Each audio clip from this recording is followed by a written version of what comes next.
introduction.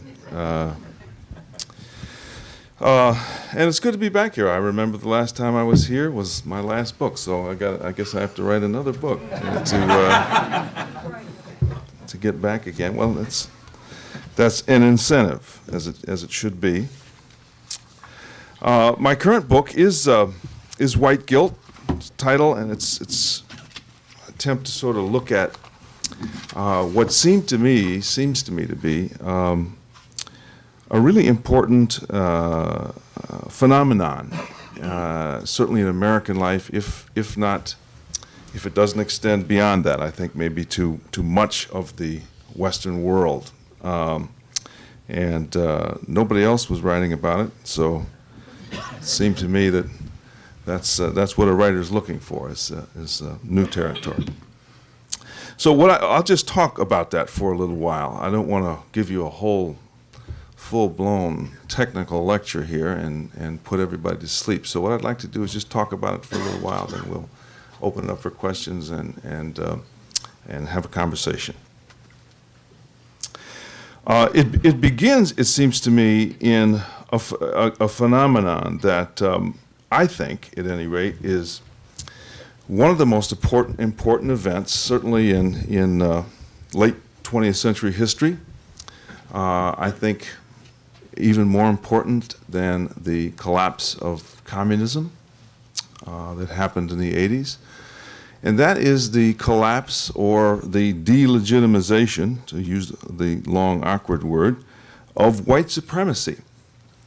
And it's interesting to me that this phenomenon has gone unremarked, uncommented on in many ways.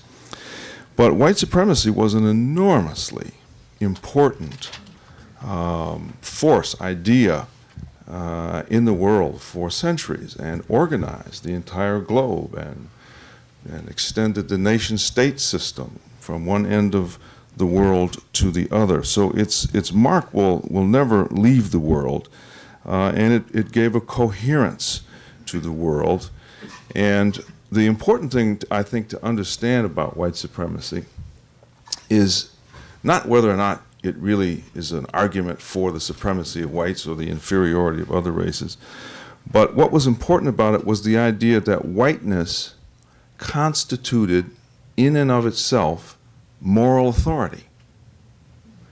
And so that if a black man in Africa met a white man on a path somewhere and there was no one around within 50 miles, the black man would have to carry the white man's bags, because whiteness was authority, and thus it was power. And so whites then could very, given that authority, could very reasonably go around the world and take over whatever territories they desired, and to take whatever resources they desired, and to then sort of corral the people into some sort of servitude if it so suited them.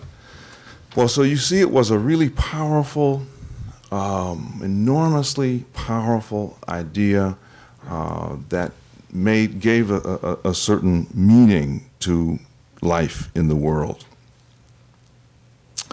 After World War II, there began to be revolutions from one end of the globe to the other. There was a revolution in India that was passive. There were revolutions all across Africa, all across the Middle East, all across Asia. Some of these revolutions were violent. The Algerian Revolution was a particularly violent one. Some of them were pacifistic. India, the American Civil Rights Revolution was just one of many.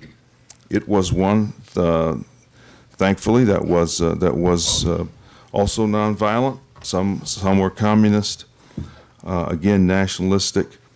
But in any case, what I think all of them were, in one way or another, revolutions against not the idea of white supremacy.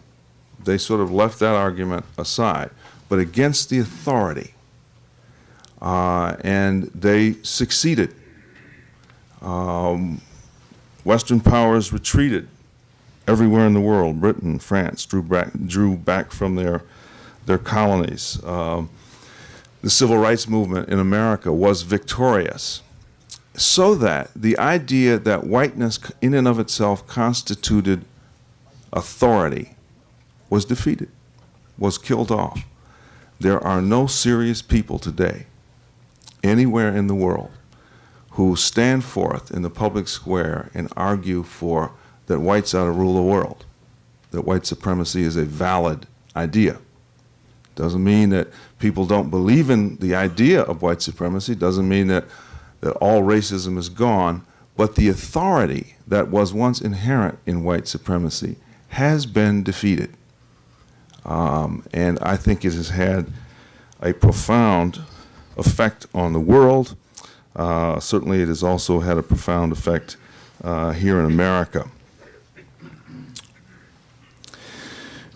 Looking specifically at America, which in many ways is where I think the dimensions of this of white guilt become maybe they're clearest. In 1964, we passed a civil rights bill in the United States. In 1965, we passed the Voting Rights Act. Both of these acts, and I think they are some of the greatest social legislation ever passed anywhere in the world, ever written anywhere in the world. They're the model for other such legislation around the world.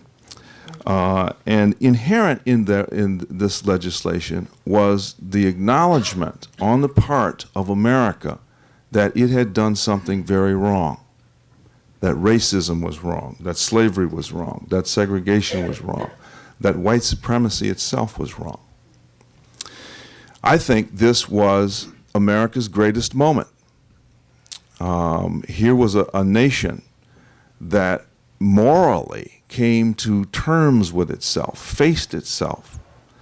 I'm not aware of this, maybe it has happened, but I'm not aware of it anywhere else in the world before this happening, where a society, rich and powerful, looks at itself, examines itself in the way that America did at that period in time, and makes the decision to change and acknowledges the wrong and vows to become a different kind of society. And so America has to be applauded.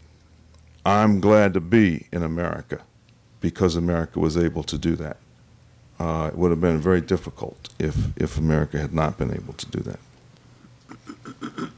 The problem, though, as always happens in human affairs, when you acknowledge a wrong, you say, yes, okay, it was wrong, and we're going to move away from that.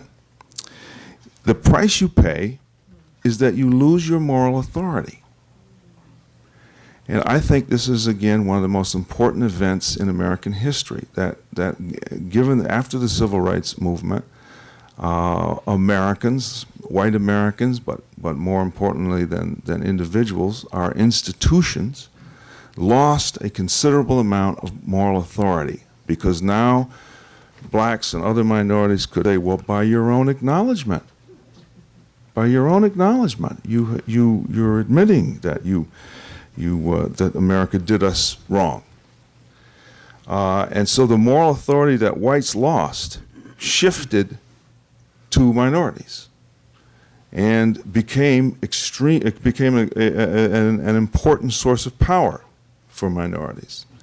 As I've said, black power is, white guilt is black power. It's the same, they are the same phenomenon. And I'll talk a little bit more about that in a minute when I look at specifically how blacks responded to this.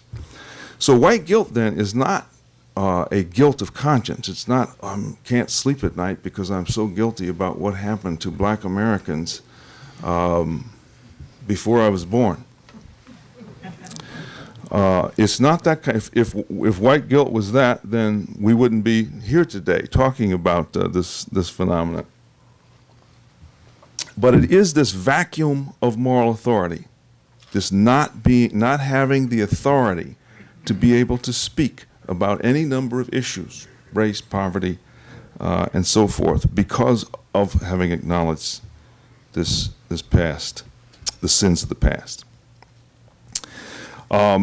White guilt is enforced by stigma. When you acknowledge that you were a part of a group, that you belong to a group that did a wrong in the past. Think, if you want to, I think, see this in vivid terms, think of the Germans after World War II. The stigma of having been a Nazi, having a Nazi in your family, an uncle who was whatever. Well, you might yourself not have been a Nazi, might never have subscribed to that point of view. But outside of Germany, all Germans, in a sense, became, from then on, stigmatized by the sin of Nazism. And other people could look at them and have a certain, again, moral authority in relation to them. Well, in many ways, I think that's what happened in America. Whites became stigmatized as racist. And from that point on, whites are in the position of forever having to prove the negative, that they're not a racist. Again, if they don't prove the negative, then the stigma sticks. Well, you must be a racist. And so since that time, whites, and particularly, again, our institutions, have lived under threat of stigmatization. Why is that important? It's important because if you are stigmatized as a racist in American society, if an institution, let's say, it's easier, I think, to see on an institutional level, then that institution becomes illegitimate. It loses its legitimacy. It loses its ability to really function in the society. So the stigma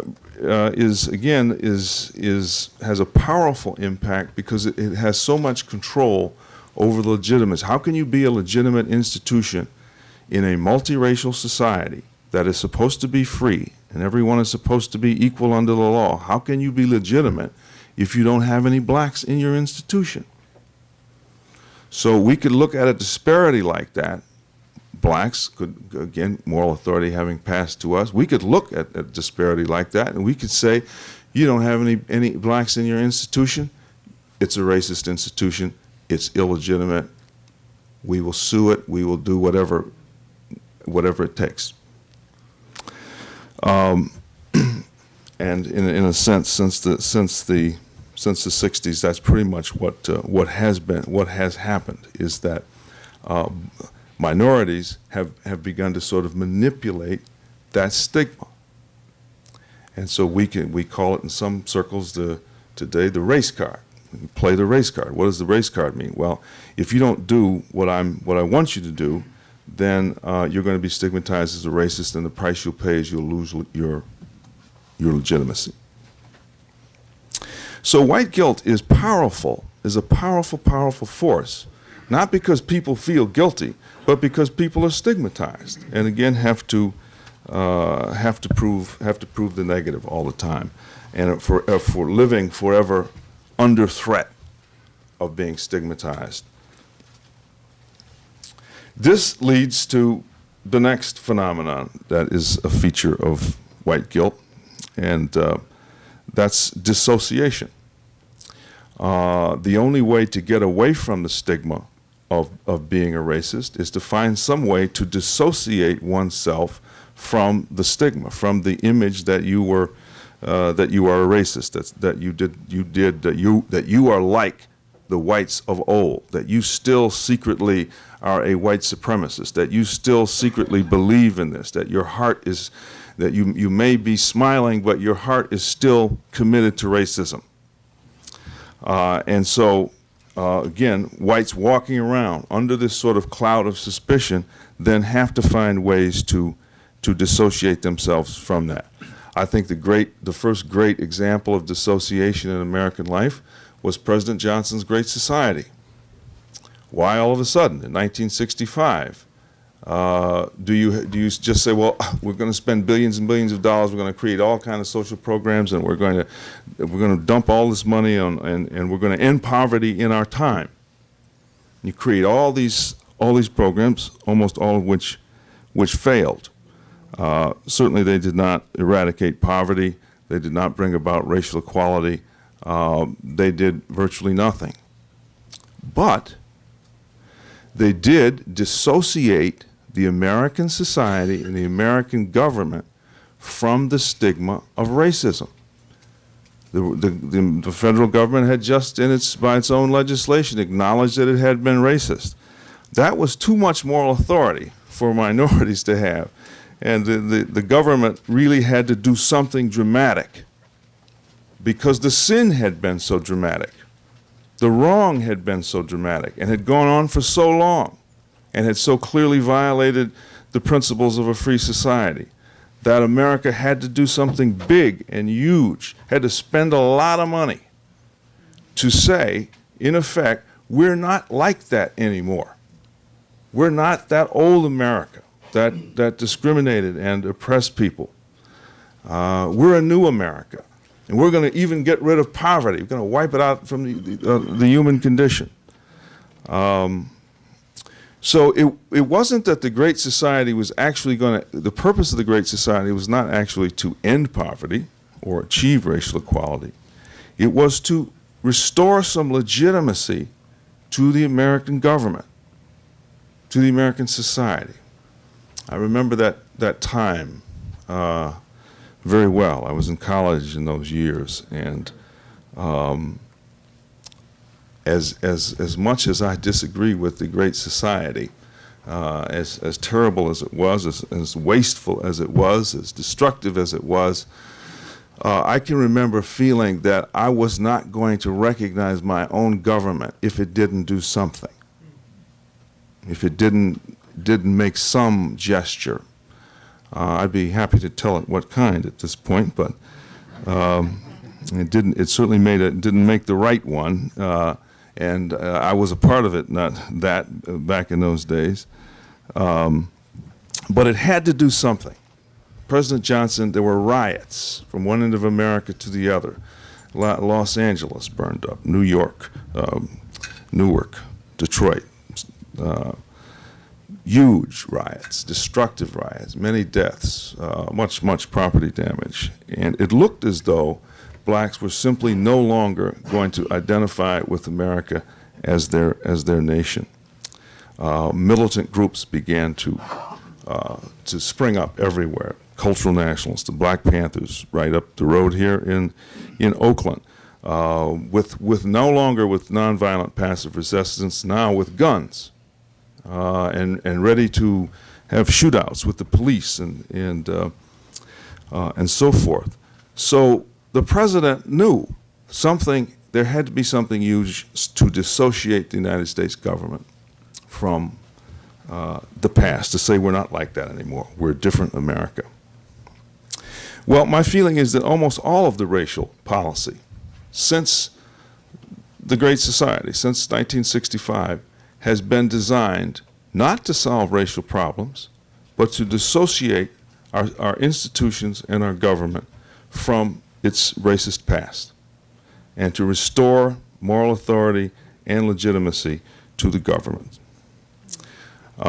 You see, for example, a few years ago in the affirmative action case, the Michigan case that was decided, there were 100 briefs were submitted to the Supreme Court in favor of racial preferences by every imaginable American institution, from corporations to city governments, even the military submitted a brief.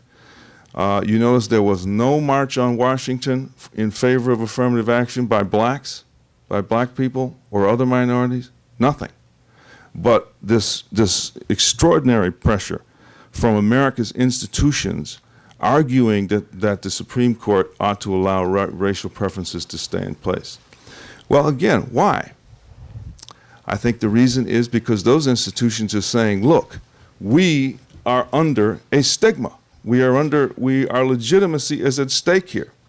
We have to have a way to prove, to indicate that we're not like that anymore, that we're not an exclusive, racist institution. We are an open, inclusive, that's the new word, inclusive institution that wants everybody in our midst. And so we have to have diversity policies, and we have to be able to bring in minorities so that they're here, because, again, our entire legitimacy depends on it.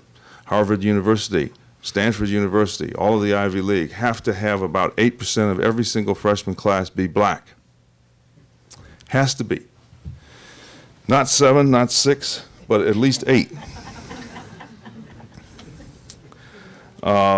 Probably without racial preferences, about 1 to 2% of every freshman class would be black. So the rest, the 7%, are the result of racial preferences. I've written a lot about how the negative effects I think that has on minorities. I think one of the cruelest things a society can do is to take the best and the brightest young black Americans and basically say to them, you simply cannot compete with the best and brightest of other races. We won't allow you to do that. You can't do it. You have to depend on our paternalism. Well, what a cruel thing to do to a group that's trying to overcome 4 centuries of oppression. But does the administration at Harvard or Stanford or Yale or Princeton or any of those schools care about the impact that they're having on black students, the way they're stigmatizing them as second-raters? Even that 1 or 2% who would have gotten into that institution anyway? They say, look, we have to have 8% blacks in our freshman class. We don't care about you because our whole legitimacy, the legitimacy of our institution depends on that. If we go down to 1 or 2%, then we are going to be stigmatized as a racist university. Faculty won't want to come here. We will lose money. We will lose grants. Our institution will decline in its whole. We will lose our reputation in every way. And so, baby, we're going to have 8% blacks in this freshman class if we got to go, and no matter what we have to do to get them. Because it's the dissociation from the stigma that is so necessary to the legitimacy of the institution. 1970s, the early 70s, we began to practice a welfare in America, where we basically said to people, this was coming out of the welfare rights movement and coming out of the civil rights movement, we basically said to people, okay, we'll give you a little bit better than subsistence living, and you don't have to do anything at all. Nothing. Don't have to educate yourself or your children. Don't be married. In fact, you can't be married. You can't have a whole family. And if your children grow up and they have children, then of course we'll put them on the dole too. And they too don't have to do anything. So it's one of these odd situations where you actually put an incentive in place for human inertia. You get rewarded for being nothing, for doing nothing. Nothing. You get rewarded for, in a sense, giving up your humanity. Well, what kind of society, other than one trying to dissociate from the stigma of racism, one other acting guilty, would put in place a policy like that? Well, again, white guilt policy that is designed for that its purpose really is not to help the people who it says it wants to help, but that again gives the society itself a way to dissociate from racism and say, oh, well, see, we're not a racist society, and we know blacks have had it rough, and so we're going to give them welfare, and we're going to, without any strings attached. That's just how wonderful and generous we are. Well, you put that in place, and of course, it was at that precise moment in American history that the black underclass began to develop. That we began to have people, illegitimacy rates Even to this very day, the illegitimacy rate in black Americans is about 70%. In many inner city communities, the illegitimacy rate is 90%. There was a rapper a couple weeks ago who said, marriage is for white people. Slavery and segregation came nowhere close to injuring the black family in the way that these welfare policies, these white guilt welfare policies injured, if not destroyed, the black family in America. It was precisely the black family that had enabled blacks to survive slavery and segregation. It was the black family that was the primary institution in black America that enabled us to survive all of that oppression. And so now in freedom,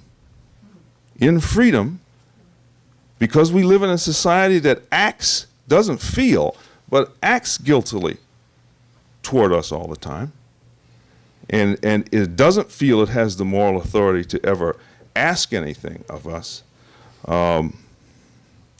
we get policies that injure us more profoundly than our oppression did.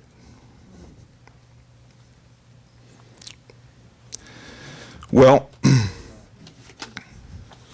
let me look at the other side. There's another side to this story, and that's the black side. And of course, I think much of this extends to other minorities, but it certainly does especially apply, I think, to blacks.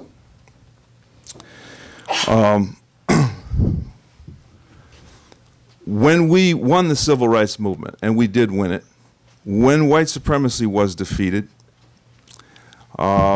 we moved into freedom for the very first time in our history. And of course, freedom had been the promised land, and we had longed to get there. You go back to the Negro spirituals and black music and folklore, and there's all this talk about the promised land and what it's going to be like when we get there and so forth. And of course, we always equated that promised land with freedom. But freedom is very, very, very, very different, fundamentally different than what we normally think of it. It's not a promised land. It isn't anything. It's just freedom. And so when we won freedom, and again, we had survived about 4 centuries of oppression, so we had all the skills in place to survive oppression. We were good at it. I have written in the past about the imagination, the ingenuity of black American culture in surviving oppression. We had no experience whatsoever with freedom. We'd never had it. We didn't have the values for it. We weren't prepared for it. We didn't have the ideas with which to seize it, to take advantage of it. We didn't even really know that that's what you do. That it's so entirely dependent on individual will and on the assumption of responsibility, and all these sorts of things were not in our experience. And so when we came into freedom, we experienced it as a humiliation. Because it's, oh my, look how inadequate we are. Look how uneducated we are. Look how non-competitive. We don't know. Well, again, all over the world, in all of these colonies that had won their freedom, the same thing happened. They ran into freedom, and whoo, it was not a kiss, it was a smack. And it said, you know, you were a janitor before, and now that you're free, you're still a janitor. You don't know how to become a business executive. You don't have in place the entire apparatus of values, of education, of opportunity to do that. You're free now, and you're still a janitor. That's painful.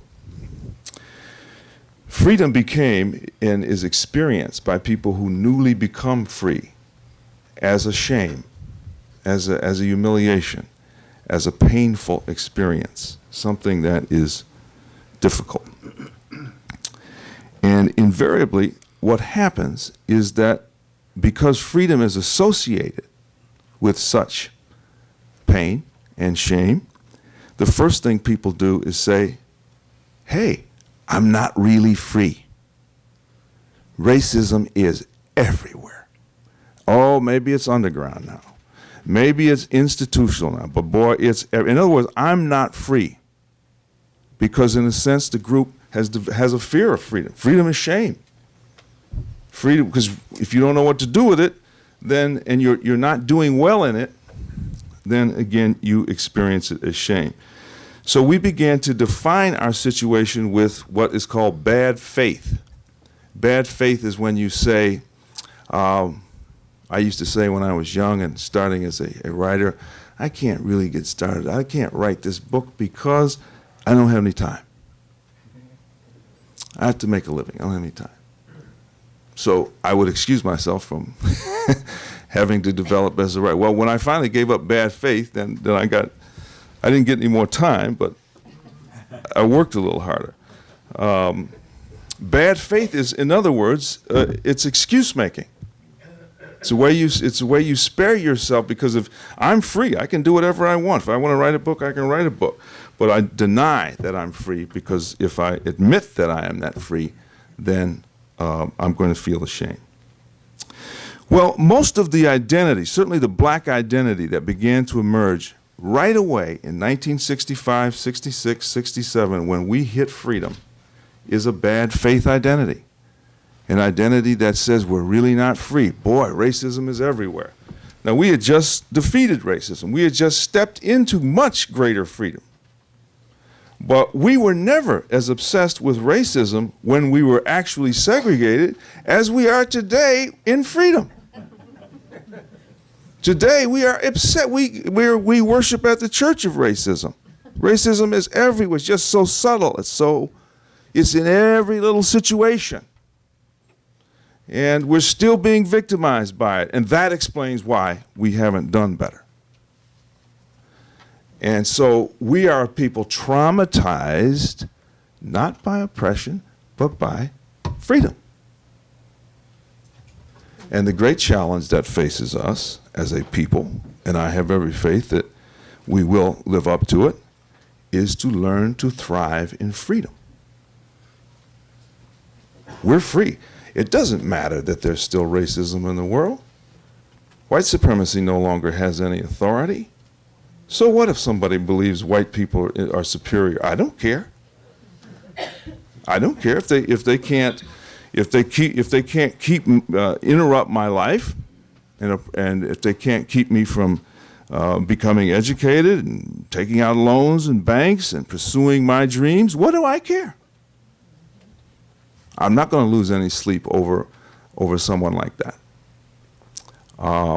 But if I don't know how to move my life ahead in freedom, and I was often point to the example of my own father, who was born in 1900 and only went to the third grade. And before he went to the fields, he was a wonderful man. I wouldn't be standing here today if it were not for him. But when I started out in the university, I couldn't go to my father and have him tell me how to get tenure. How do you play politics in this? He said, go for it.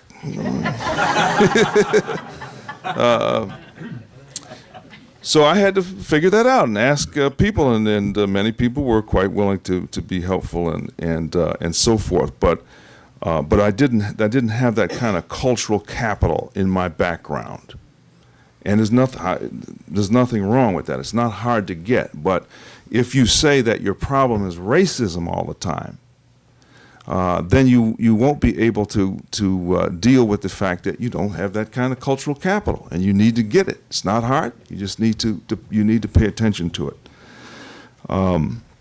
So again, I think that freedom was this terrible trauma for us. We began to develop an identity in bad faith, and that out of that trauma, what we decided, or at least what our leaders decided, as leaders are often people who smell opportunity, is they realized that white guilt was there. That whites were in this position of having to dissociate and prove all the time that they weren't racist. And so we developed a black leadership in America that has been since that time devoted to absolutely nothing but the manipulation of white guilt. You do not see this leadership turn around and look at their own people and say, you know, our problem is we don't have enough cultural capital. We've got to put a lot more energy in education, a lot more effort in restoring our families. Family is the most important institution in any society. Family's weak, the society's weak. We've got to really do that regardless of whether white people are guilty or not. I can accept as valid any black leader who turns around and asks most of all from his own people. But one who just simply asks of others, of whites, is the worst possible kind of leader, because then you see what position did that put blacks in when all you're going to do is manipulate white guilt. You're stuck. Nothing is available to you but protest and anger.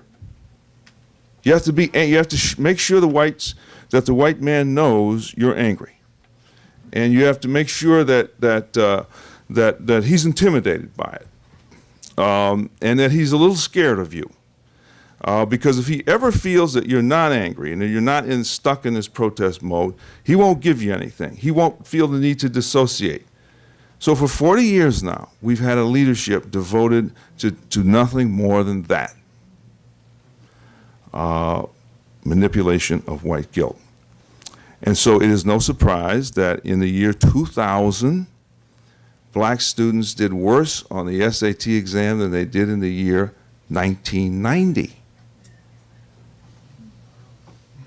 As far as I was concerned, there was a lot of freedom in the 1990s. Why decline? Why this backward slip? Why does the illegitimacy rate stay stuck at 70%? Black women get married at half the rate of white women and divorced at twice the rate of white women. Marriage is a disappearing institution in our inner cities. Is of course weak all across America in many ways, but is far, far weaker in our inner cities than anywhere else. So how has the manipulation of white guilt helped us? Not at all. It has put us right back. I think of the civil rights victories as a period in time when we talk about self-sufficiency, self-determination, where we took it on our own. There was no government program that created the civil rights movement. We got out there and got this great, wealthy, powerful society to acknowledge it's wrong. We achieved that through hard work, initiative, self-determination, and so forth. And the minute we achieve it, we turn around, manipulate white guilt, and put ourselves right back in a dependent position on that society. And not only that, we nurture this dependence as a kind of black pride. So the black who is not angry about being and protesting and arguing to be dependent on the larger society, the black who is not doing that is an Uncle Tom. The black who says, I want to be self-sufficient. I want to take my life in my hands and do it, and I believe that we can get a lot farther as a people if we do that. That black is an Uncle Tom. The black who says, oh my God, we cannot make it without the paternalism of whites, without manipulating that stigma, without keeping them on the hook, as we say. That is the militant. That's Mr. Black Power. Well, so we've got it all completely screwed up and backwards. And of course, we punish those in our group who are high achievers, who have used the freedom open to them and achieved great things. Well, we say Condoleezza Rice is not really, she doesn't have the flavor. She's not really black. So we punish her. Why would we punish those among us who do so well? We punish Condoleezza Rice because she proves that we are free and that opportunity is everywhere. She proves it. So we have to put her down because, again, we're in bad faith. We're afraid of freedom.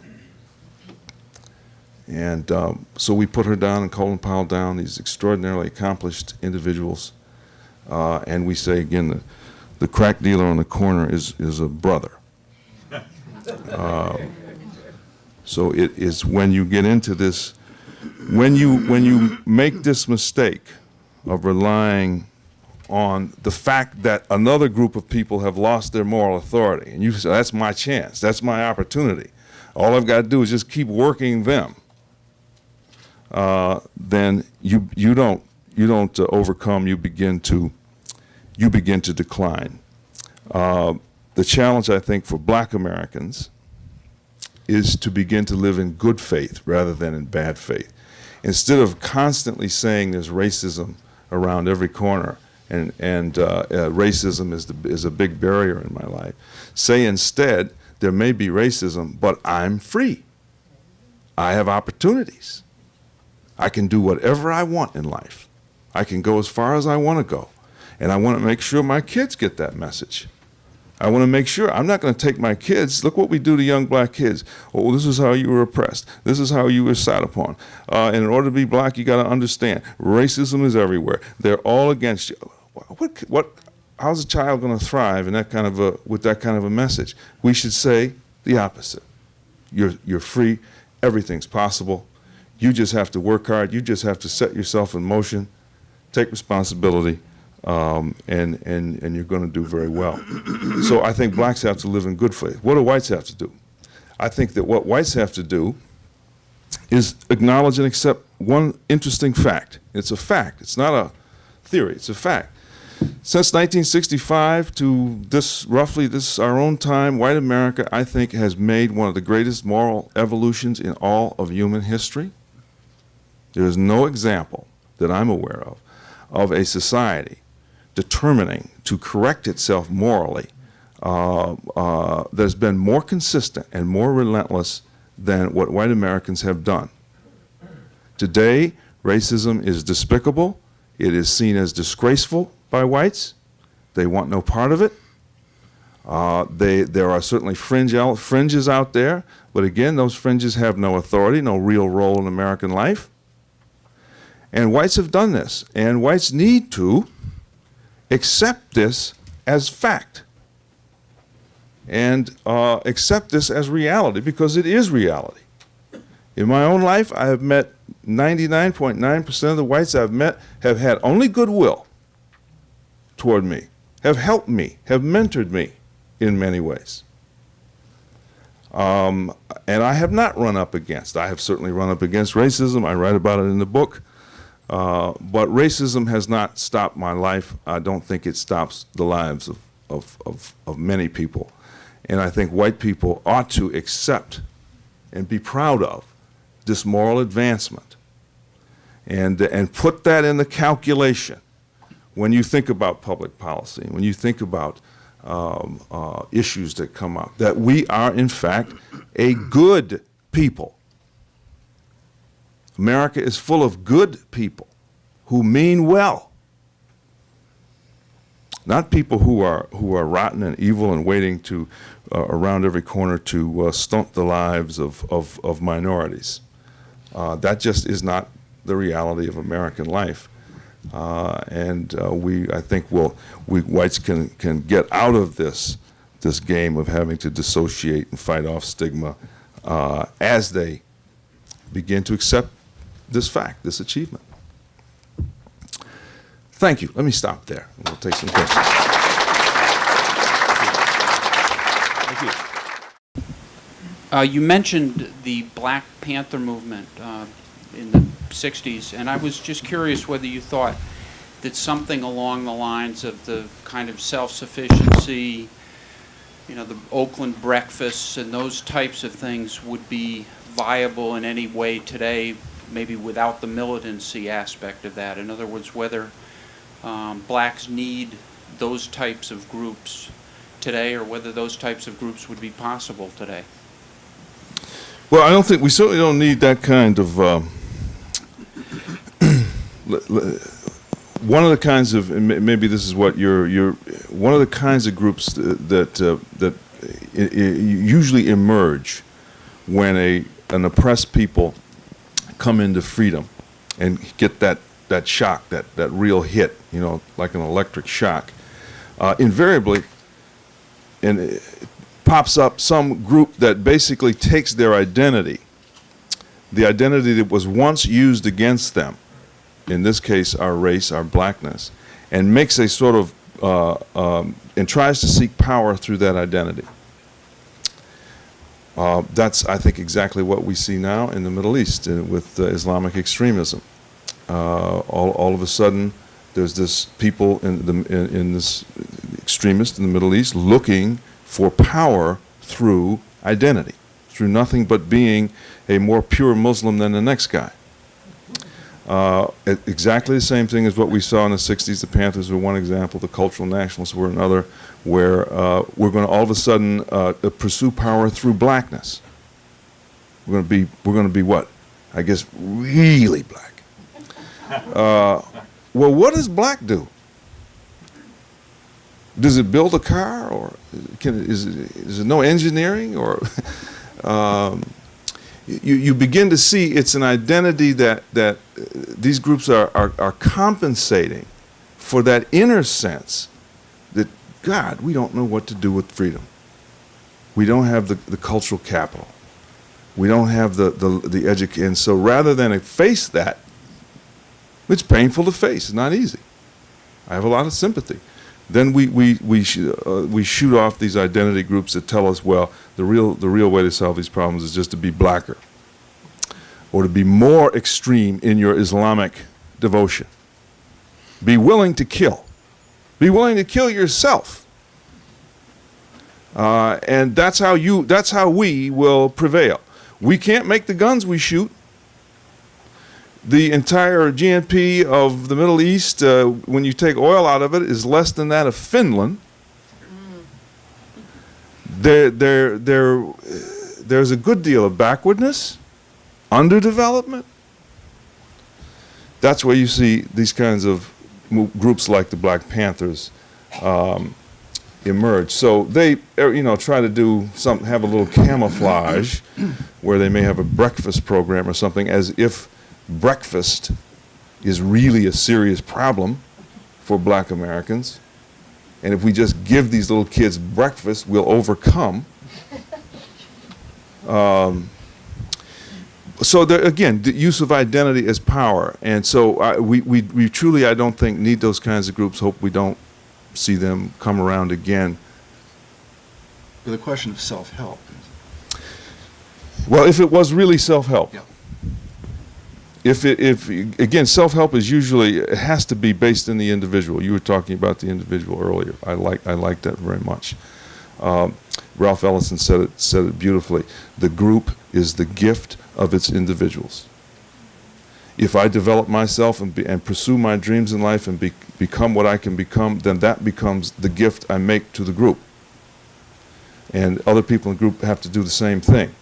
If we're going to just get together and be black and use the word self-help, then obviously that doesn't get us very far. Yes, sir. I am second guessing that gentleman, and I look at the Panthers phenomenon partly as a self-defense kind of mechanism. And the Panthers aside, though, I lived in Leavenworth, Kansas. And during the 30s, the Ku Klux Klan, many of them from Missouri, would ride through parts of Leavenworth, and they would shoot into homes that were owned by black people.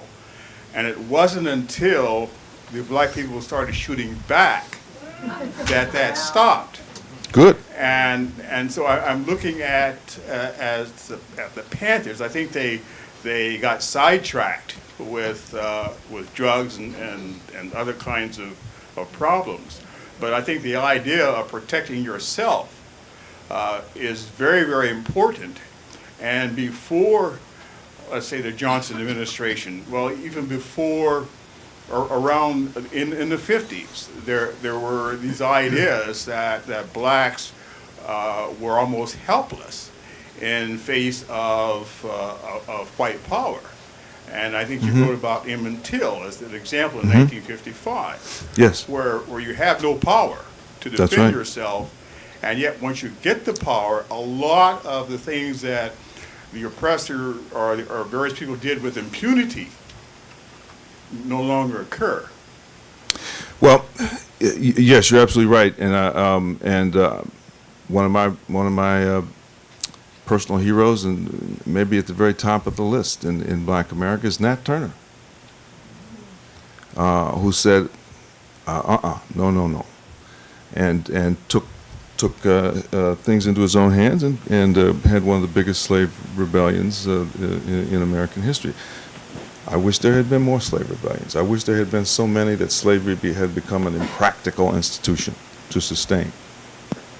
It's painful. But to answer your question about the Panthers, the problem there is that nobody was shooting into the homes of black people in Oakland. There was no need for a militaristic defense at that particular time in history. There probably was at an earlier time, and I'm very proud of the people who defended themselves, and certainly self-defense is everyone's right. But my problem with the Panthers is it was more of a posture. It was when we were free. That's when they picked up the gun. Let me say this. I write about this in the book. You may notice that right in around 1965, that's when the really big race riots began to start. The first one was in Los Angeles, huge riot, burnt down major parts of that city, killed I don't know how many people. Then we began to have one after the other all the way through the late 60s. Interestingly, the race riots, the Black Panthers, the cultural nationalists, the Black Power movement, and all of its many different manifestations began at precisely the moment white guilt started. Right when whites, from the president on down, acknowledged what they'd done wrong. Why was it in 1961? 62, there were no race riots, there were no Black Panthers. When we were in real segregation, in what I call the age of racism, where white supremacy had its authority, we didn't do that. We didn't riot very often or rebel very often because we knew we would be instantly put down. So the fact that we finally had white guilt, whites back on their heels, having to prove that they were not racist, was an opportunity to finally become militant and finally become carry guns and start shootouts with the pigs and all that sort of thing. Well, you know, it was a little late. It was a little late then. Yes, sir?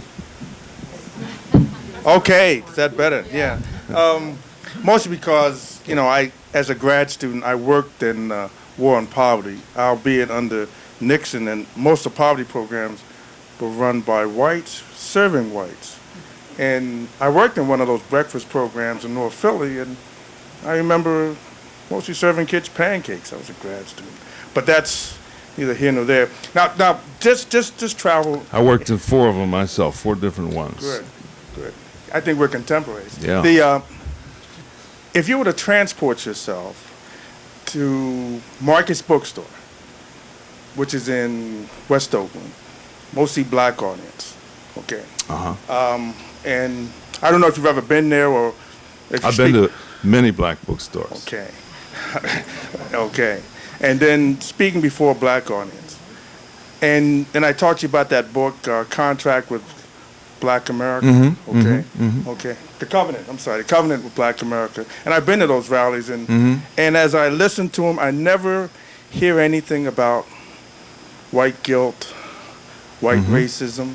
In fact, I never hear much about white folks in that book. Most of it seems to be about self-help. So I just wanted to ask you, just from your perspective, is there anything good that you can say that's going on in Black America that you can tell these folks?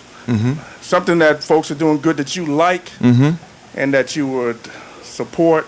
And just finally, what do you think the role is for the 75% of Black folks who are not poor, in order to uplift the 25% who are? And you know, those people who work with, you know, the AIDS issue in the Black community, the incarceration issue, the health issues, all those things which may not have anything directly to do with white racism, and people aren't even talking about white guilt. Let me try to parse those questions out. Let me remind me if I I believe you will. The first one is a good question, and you're asking it very sincerely about, is there something good? What's good that's going on in Black America? And you're talking about the Tavis Smiley, the big thing he has every year where he brings together all sorts of Black leaders and big crowds and so forth.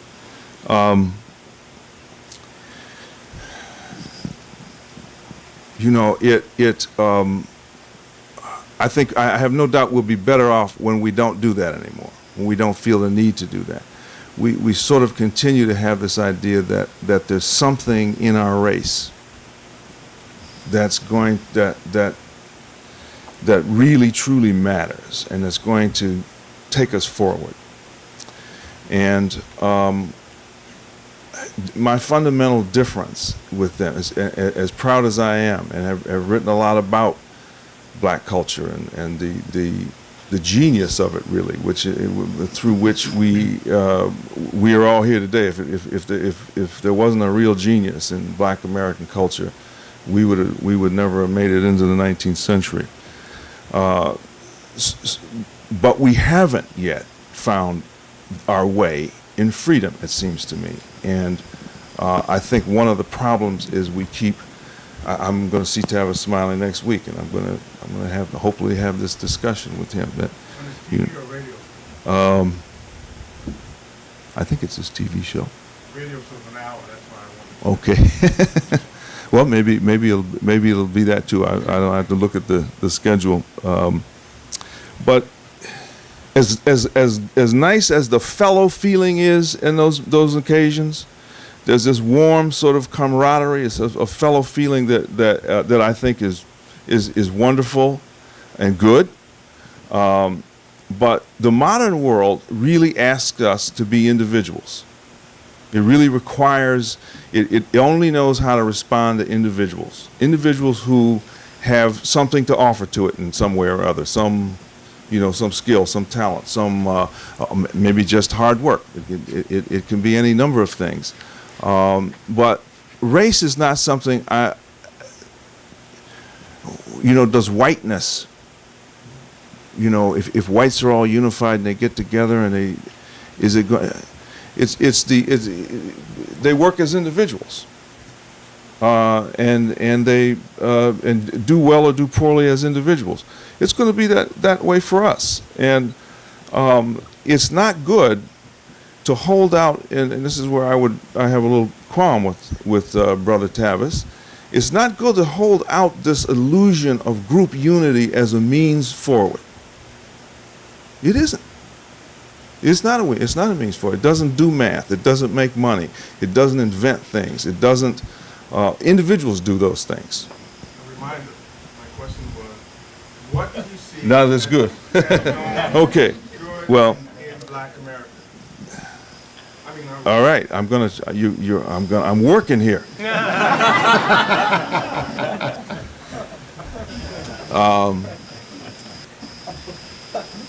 What I see is that there are many blacks that I run into all the time, many, and I mean, I don't know if I'd name a percentage, but certainly it makes me feel that a large percentage of Black America is moving away from this this idea of manipulating white guilt as the way forward. Many blacks that I meet all over the country who I get letters from, who proud people who are going ahead with their lives in an undramatic way, but are doing well and want this other idea to feel exhausted with it, feel tired with it. So that's something I see as really good, and I think certainly I encourage that, and you're free. Think about what you want in life. Have a dream. Have a real dream. Have a passion in your heart. Something you want to do. You want to offer to the world.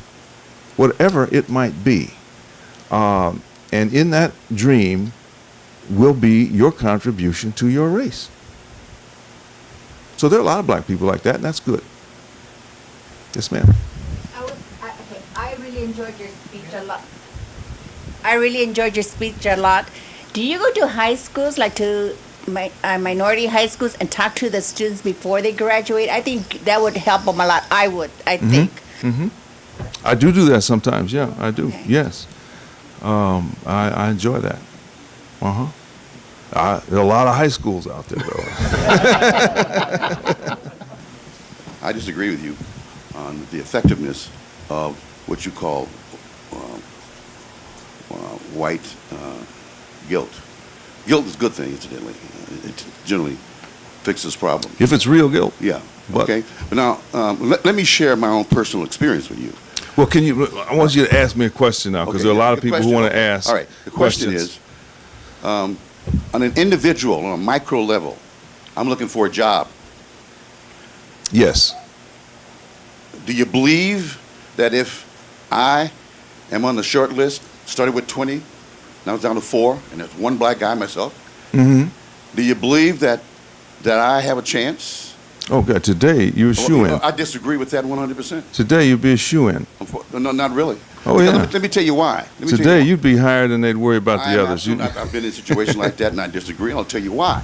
Well, wait a minute. Let me, because what you're asking me is the following. You're saying, isn't racism still a problem? That's what you're asking. No, what I'm saying is, let me answer it quick, because you're saying there's still barriers out there to you as a black. What I'm saying, what I'm trying to communicate is that yes, that might be true. What the example you give might be true. There might be circumstances where you run into some racism. I have run into some racism. I'm sure I will again. But what I'm saying is there are other jobs. There are other opportunities. And if you let the fact that you might possibly in a hypothetical situation be discriminated against by someone somewhere sometime stop your life, you have no one to blame but yourself. Are you suggesting that I stop my life? No, I don't know anything about your life, and so don't take anything I say personally. I'm talking in the abstract. I'm saying racism is not a barrier to the dream that you have here in your heart. You have a dream. If you have one, racism's not going to stop you. Absolutely, and I understand that. That's why I'm in business for myself. However, there is, you're not dealing with the issue. The issue is white guilt. And I don't think that white guilt is as effective as you make it out to be. Well, again, let me clarify that. That. Remember this now. Yeah. I said, and I know it's a lot to absorb in a lecture because it's kind of a little bit abstract. You should buy the book. But white guilt is not a guilt of conscience. It's not a feeling of guilt, of remorse over something that you did wrong. White guilt is a manipulation. Good power to you. It is the fact that whites are stigmatized, and therefore have to dissociate all, have to find ways to prove that they're not, and so therefore come up with really all these very bad policies that don't help blacks. That's all I'm saying. White guilt is. Could I add one little thing? Economists have pointed out that the reason why people are in business is because they want to attract as many customers to make as much money in whatever that field might be. So it's in their rational self-interest to employ people who have the best skills and can contribute to that enterprise the best. And in keeping with what Shelby's saying, is that means that anyone should be thinking in terms of what kind of skills and what kind of advantages can I bring to that possible job or opportunity.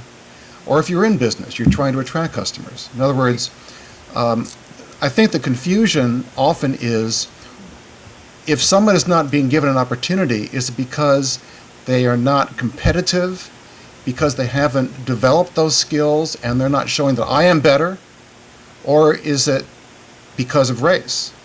Now, it certainly is a case people will use racism as an excuse, but I think that when you individualize the relationships, which is what we're talking about in a free system, is that it comes down to, why are you better in that market than the other people? And if you see someone else beating you out, by golly, figure out what it is you can do to beat that person out and be more productive. And I think that's a very important thing for anyone to learn.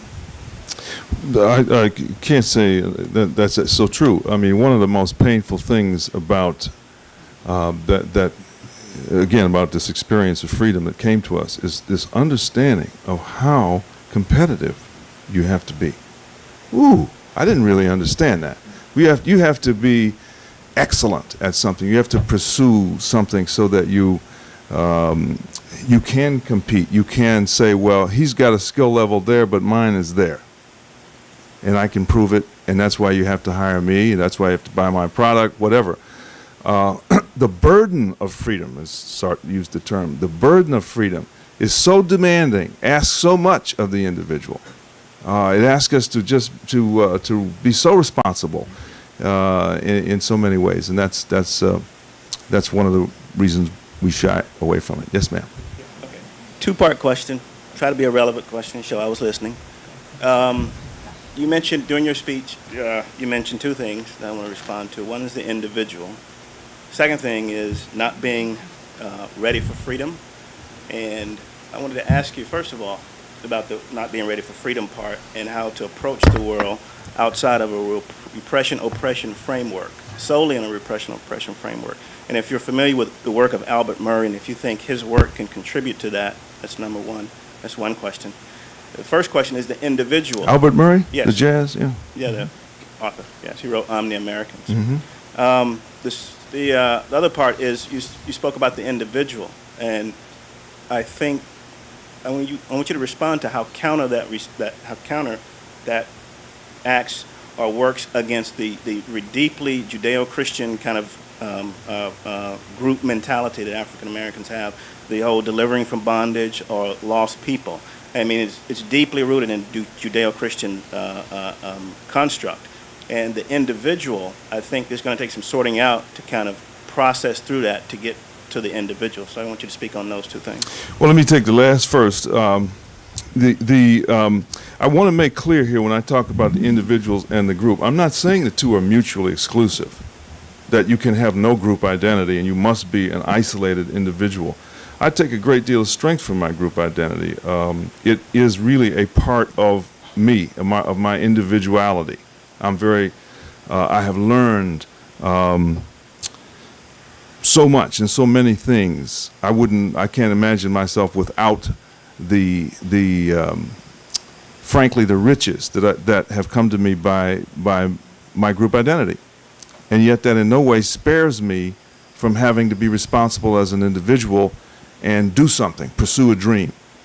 And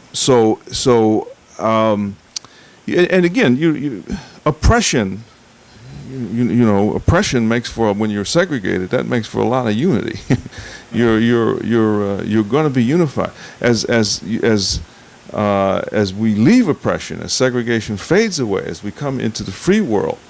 The group boundaries.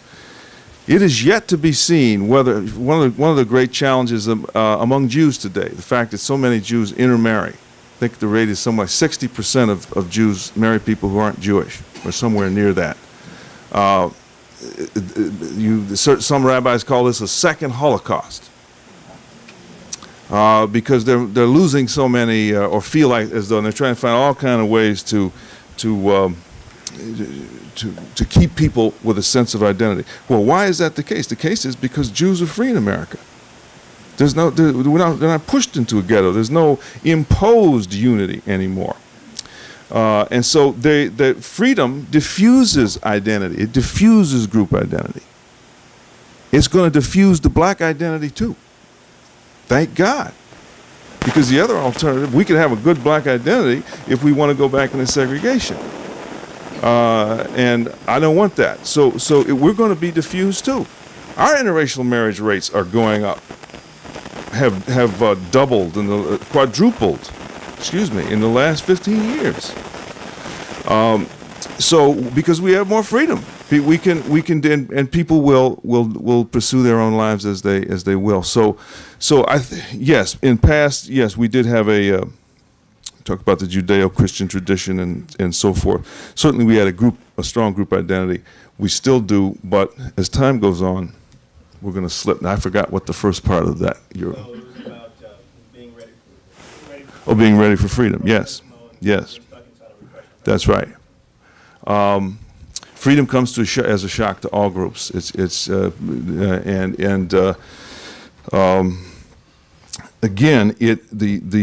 the reason it causes terror, it causes fear, and we start to define ourselves in bad faith and we start to say there's racism everywhere, so that we don't have to be free, is because freedom asks so much of the individual. Just ask almost a ridiculous amount from the individual. So much responsibility and self-direction and self-governance. I get tired of it, frankly. But I have no option. Yes, ma'am. Within the context of white guilt, what are the solutions that you're seeing? Because so many policies are still coming out of that Yes. mode that are negatively impacting people of color, i.e. the immigration issues and all that. Yes. What is your message to white America? Thank you. Again, I think I talked about the fact that I think white America has made an enormous, astounding. When I grew up in segregation, you could never have convinced me that whites would have come as far as they have today. I would not have believed that.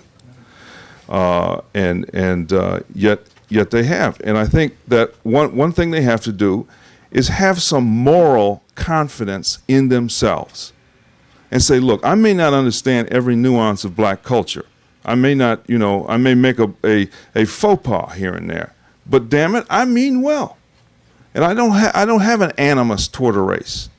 And so therefore, if you can accept that in yourself, then you're not going to say, well, I've got to have a diversity, some sort of silly diversity scheme where I have all kinds of double standards and all the problems that come with racial preference. I don't have to have that in order to prove. In fact, I can go to black people and say, look, you might think about making it in freedom this way. This is how people, one of the real problems we have as blacks today is because whites are so terrified of speaking to us, because they think that we'll and telling us what they honestly think, because they think we'll call them a racist. The result is we live in a bubble. We don't get information from whites about how to do well in freedom. They don't tell us. They would never tell. One of the things that I harp on all the time is child rearing in black America. Boy, we have to do a better job in rearing our children, in making sure that they come in the world well loved, read to, taught their colors, their numbers, talked to, treated with respect. Their minds developed from infancy on, so that when they finally do go to school, that they're. I pound that. You won't hear any white people say that, because they feel that if they say it, they're going to instantly be seen as racist. So we don't get that feedback. And if I say it, they'll call me Uncle Tom, but then I'm used to that. But one of the things I always say to white people is, when you're at home at night around your kitchen table, when you say, if black people would just do this. I remember a white woman came up to me about a couple of months ago, and she came up just humbly, and she was like whispering, and she said, "I'm just so afraid to say this. I know it's not my place to say this, and I just hope you won't think badly of me, but I think it would be so helpful if blacks learned to speak better." Oh no, she's right.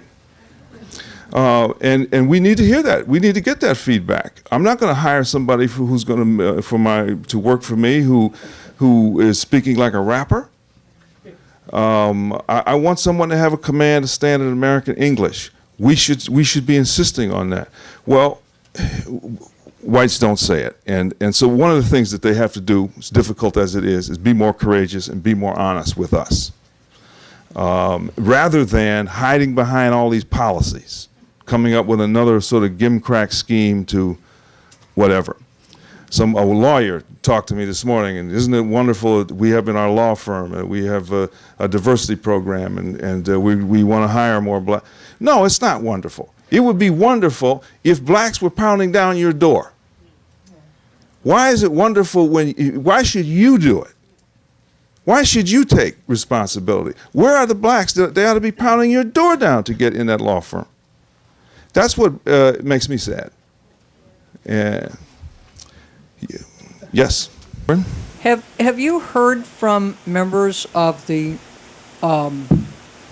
black establishment types, the Angela Davises, the Jesse Jacksons?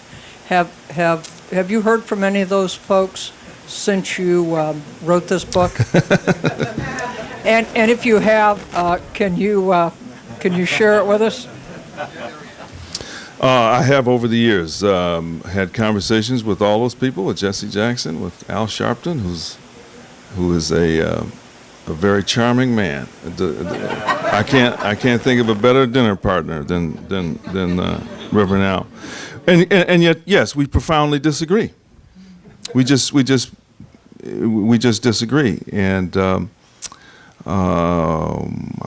Jesse wanted me to write something with him at one point, and we didn't get too far.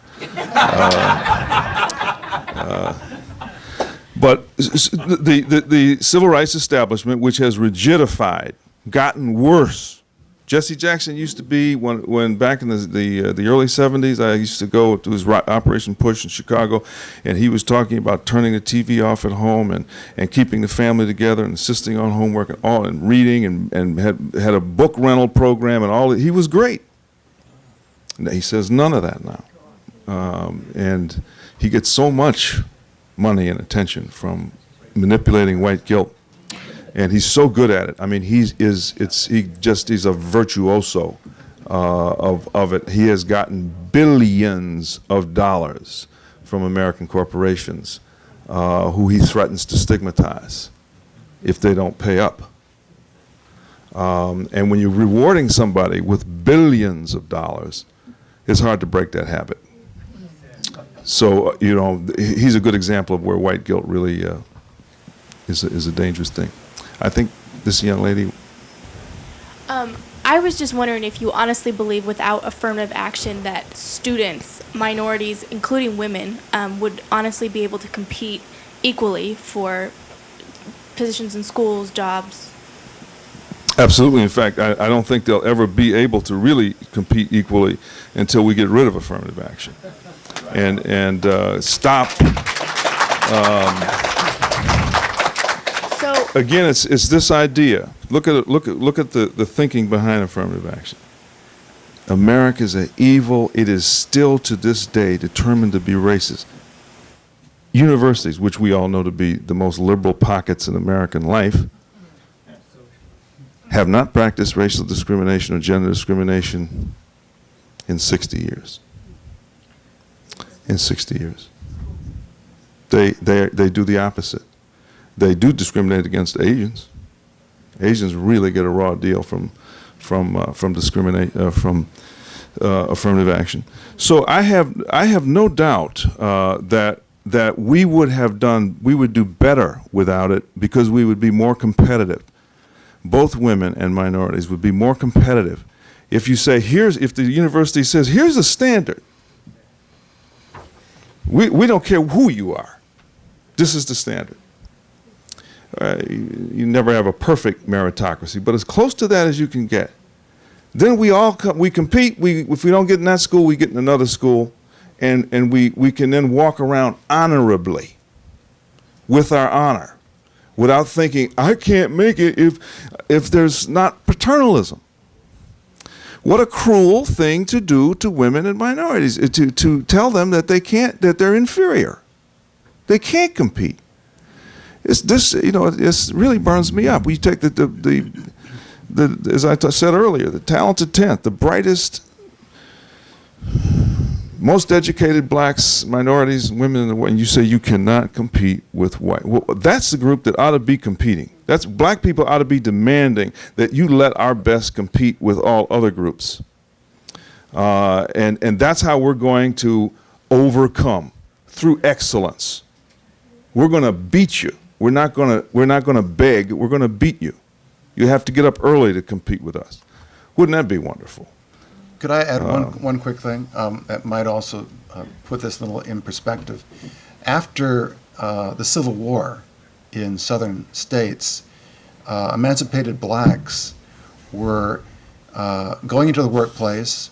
They were essentially breaking into white markets. In many states, they're intermarrying and so on and so forth. They were on their own breaking down the stereotypes when people were racist. And the only way that they could be stopped was Jim Crow laws. Now, this Jim Crow was needed to stop competition, and that's why apartheid was started. So that's a very important thing to keep in mind, is that freedom can prevail if people pursue it, and the thing that has stopped it historically has been coercion. Yes, that's so true. White guilt has bred this idea in Black America that we're weak, that we can't compete. In the year 1895, there were 5 high schools in the city of Washington, D.C. The second best high school was Dunbar, was all black. Can you imagine that today? An all-black high school being better than 3 white high schools? We see, when you ask people to compete, they compete. They do well. When you just keep hammering the message that you can't make it if you don't get some little gimcrack paternalism from the system, you defeat women, you defeat minorities, and you elevate the white male, and you make him like a god, you make him unbeatable. And he's the only one who walks around with his full pride and his honor. And when we get in a pinch, we want to go back to him again. So you repeat the patterns of oppression when you practice affirmative action. Yes, sir. You've had your hand up for a long time. When we look around at American culture, it's easy to spot flaws and shortcomings. But we have certainly an enormous amount of to be proud of, and I think your comments about America's efforts to turn back racism is just one example. There's a tremendous amount to be very proud of. And in the conservative community, I guess we refer to that as American exceptionalism. But when we talk to liberals, it looks more like white supremacy. And I wonder how you would distinguish between the two. Well, you're absolutely right. I wrote a piece not long ago talking about that, where our supremacy, our exceptionalism, because of white guilt, because we're stigmatized as a white imperialistic racist power. Our supremacy looks like white supremacy. It isn't. It doesn't have anything to do with white supremacy. But people can easily, the French can say we're imperialist pigs and our president is a cowboy. The American left loves to wield this stigma on the anti-Americanism of the American left. It said we're, really deep down, America is still that racist, greedy, evil society. And we want to go to Iraq just to beat up on those brown people and take their resources and so forth. Well, I don't want to argue the war in Iraq. Reasonable people can reasonably disagree, but I don't think we went there to do that. We may have gone there for dumber reasons, but we did not do that. It was not a deep racist impulse in American society that led us to do that. And we ought to stop. We ought to stop paying attention, taking people seriously who say that. They ought to be ashamed of themselves. They're just calling names. They're just wielding the stigma. As I said in this piece, there's very little difference between in anti-Americanism between Jacques Chirac in France and Al Sharpton in America. They both do the same thing. They both call us racist, imperialist pigs, and they both get a lot of power as a result of that. But it's again white guilt, the use of a stigma to contain this great power that America is. One more question. Okay. Yes, sir. Would you say something about the fact that we have the problem of black men killing black men? As a black man, I don't like being an endangered species. But also in this country, we also have the problem of white men killing white women. Can you say something about something that could be done to stop this happening? Let me see. Let me try here.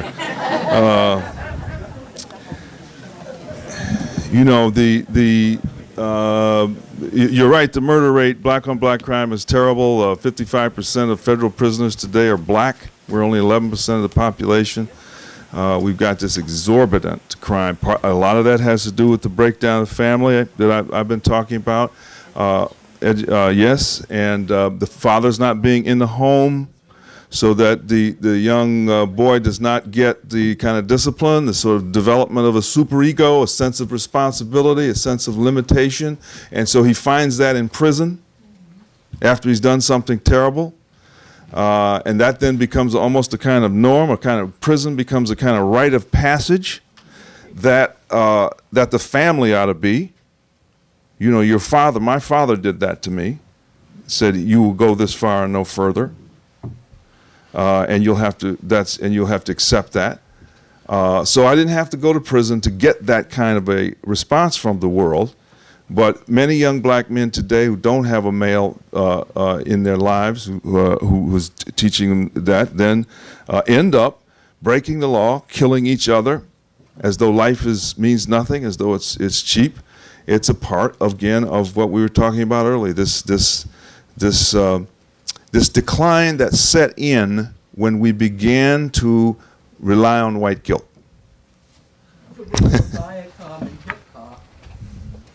That's right. Viacom and what is it? 80% of all hip hop music is bought by whites, by white males. But it's a product that we sell our despair, our pain that we manifest in rap. We sell it to the larger society. Thank you very, very much.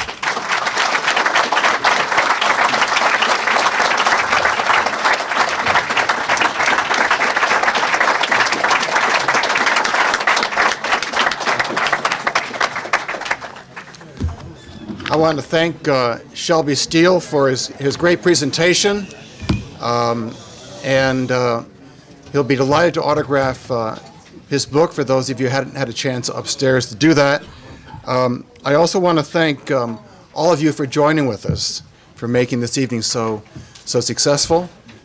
We hope that you'll be joining with us in the future.